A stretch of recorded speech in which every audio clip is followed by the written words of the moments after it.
Let's position a light by its edge in HDR Light Studio. When we click on the model, by default we're positioning the light by its centre. If we go over to the light preview, we can see an orange dot. This is the light handle. We can click in this view and drag around the handle. If we make small adjustments, this is ideal for making small adjustments to the position of your light. But we want to position the light by its edge, so let's click on the edge or drag to the edge.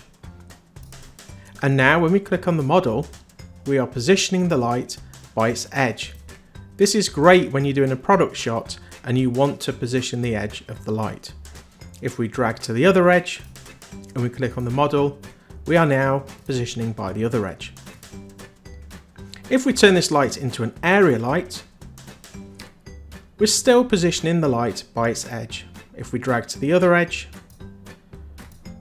we can position by the other edge.